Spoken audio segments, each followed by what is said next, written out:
In this video, we're going to look at sound intensity and pitch.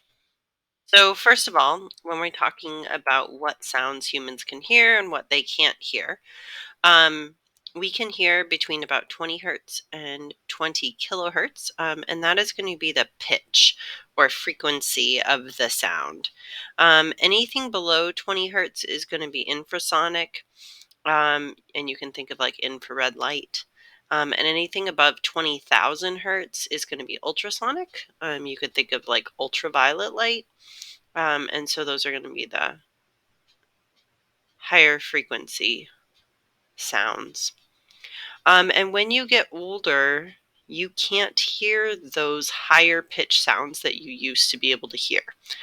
So there's actually a ringtone that some high schoolers will put on their phones because they can hear it, but their teachers cannot. Um, Pitch is going to be that measure of frequency. So a low pitch is going to be like a bass, and a high pitch is going to be like a squeal or a piccolo. When we want to talk about how loud a sound is, we measure that with amplitude. And amplitude is proportional to the amount of energy. So if you want the sound to have more energy, you need a bigger amplitude, which means it's going to be louder. So the pitch of the sound, or what it sounds like being a really high pitch or low pitch sound, does not affect the energy. It's that amplitude that's going to be the thing that affects the amount of energy. So sound intensity is going to be very similar to loudness, and it's written in decibels. Um, So if you look at a human breathing, it's about 10 decibels. Whispering is about 20 decibels.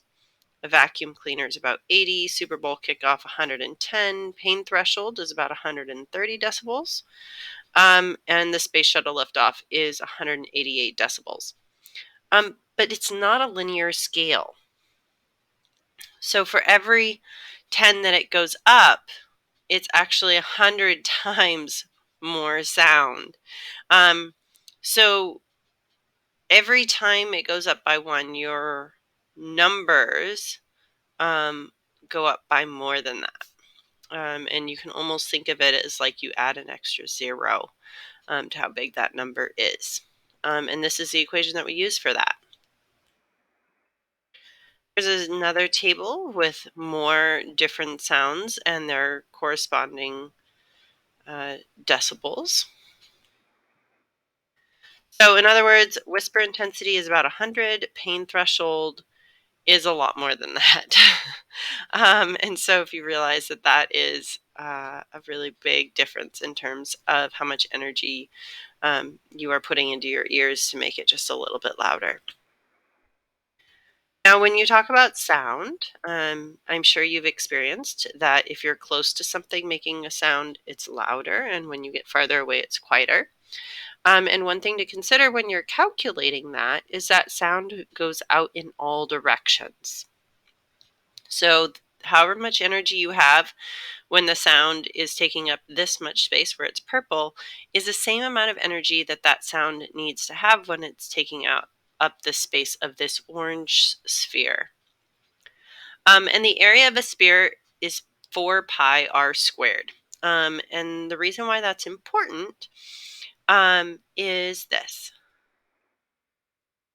So if intensity is I, and that's your power per unit area, and your threshold intensity is I naught, which is the quietest that a human can hear, and that threshold intensity happens to be 1 times 10 to the negative 12 watts per meter squared, and the sound intensity is beta, and power is in watts, and the surface area of a sphere is 4 pi r squared, then what you get is that the intensity of a sound is equal to that amount of power divided by 4 pi r squared, or the area, the surface area of your sphere.